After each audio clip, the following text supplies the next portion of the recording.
Hello, I'm a final year students. Welcome back. Yes, there is a lot of confusion regarding your status कि आपका MA previous का क्या होगा अभी एक और नया you know वो आया है secular. But let's see, beta.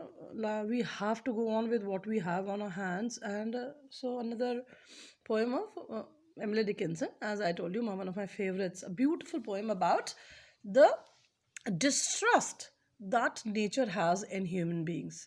See, we have all been created by God. This is all this generally believed by all of us, and debatable. There are people who are agnostics and atheists who do not believe in it, but then the entire world actually, 90% of us believe that it has been made by God, and God has made all of us. There is this kind of distrust that exists between the rest of the nature versus human beings. We're supposed to be God's favorites, but you all know what we have done to his beautiful world. Okay, so Emily Dickinson here wants to show this to you very beautifully. She's sitting in her room on the porch window when there is a bird which is coming. Walk. What is a walk? Walk is that this entrance gate, and then there is that paved. Pebbled walk which leads to the main door of your house. So she says a bird came down the walk he did not know I saw, and the bird is quite oblivious that of the presence of the poet over there. She does not know the poet. The bird does not know that the poet is watching it or her, whatever you want to call it. He bit an angle worm in halves and ate the fellow raw. And this is nature, crude, rude, many times. That the bird comes there and then there is a passing by, and she cuts it into two halves and eats it raw. They never cook, of course, so raw in the sense, raw here stands for the rawness of nature. That side of nature which we were scared of, that side of nature which we do not know much about, which is mysterious. Okay, and then he drank a dew from a convenient grass. And see, this is how nature works. It is so automatic. He's had his food, the bird, he, she, it has had his food, and then walks a little bit further. Then there is grass, there is dew on the grass. It drinks the dew, and so his its thirst is gone, its hunger is gone. It's automatic, it is so calculated and so mechanical. There is absolutely no thinking about it. Okay, and then he hopped sideways to the walk to let a beetle pass. And now see, there is the hierarchy is so well arranged in nature. Whatever is weak and edible, the bird has eaten, and when the beetle is passing, she will go on a side and let the beetle pass away. There is if the beetle is a bit scary or a bit powerful, then the bird would let it pass. It won't meddle with it. It won't. So what do you understand by this is everything in nature is so natural. Attacking, preserving, destroying, uh, taking care of yourself, everything in nature is sort of tuned to the T. Okay, he glanced with rapid eyes that hurried all abroad, and then you must have seen birds with their quick movement of their eyes. They just keep moving their heads and trying to find out what is happening where. So she's just trying and looking everywhere, for any, if there is any threat.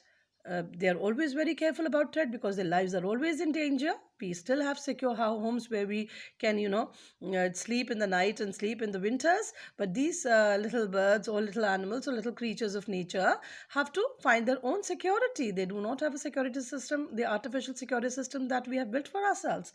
Okay. So they looked like frightened beads. I thought he stirred his velvet head. So now those eyes are appearing to be a bit frightened, a bit scared. It's seeing, it's feeling somewhere inside that there is a danger. Around. Now what is the danger around? Is the poet seeing the the poet thinks that she does not know that the poet is seeing her or it, but the bird is very careful that there is some danger uh, close. Okay, so they looked like frightened beads. Beads means it's got round eyes, so they look like beads, or those moti that you call, beads. I thought he stirred his velvet head, and then in complete disbelief. They have no faith in anything. Okay, and especially not in human beings at all. There is no faith in human beings.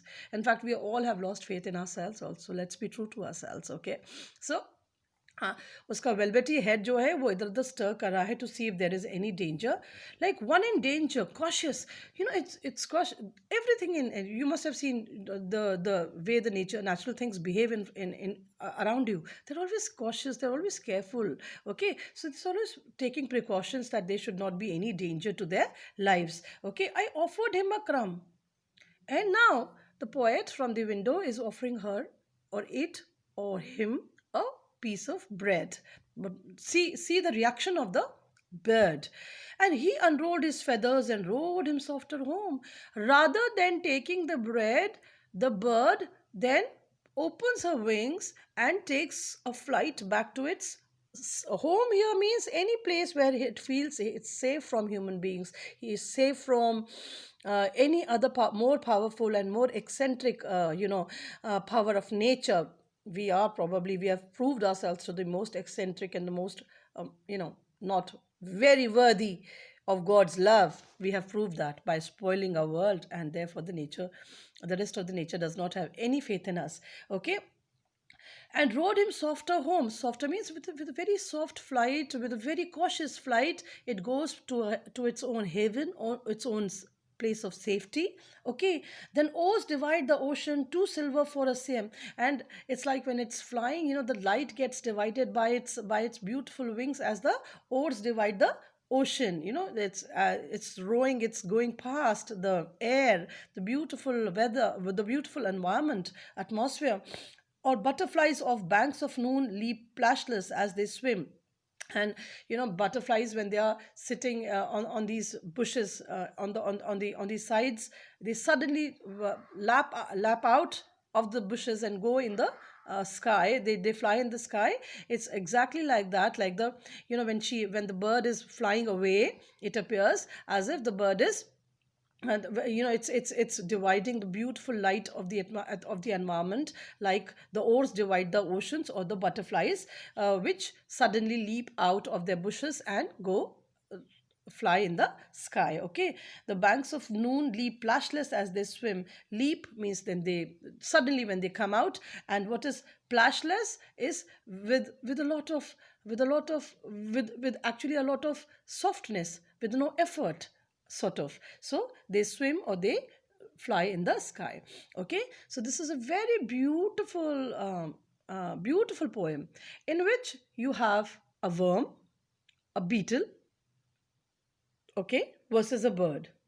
There is a defined relationship. Then there is the bird, the crumb, and the poet, and there is a defined relationship. The first defined relationship is, okay, I know what I have to do with you. But the second defined relationship is, oh, I do not really know what to do with you, human beings. You are scary, you scare us. There is a distrust, there is a caution in that part of the nature. Thank you. Next poem, next video.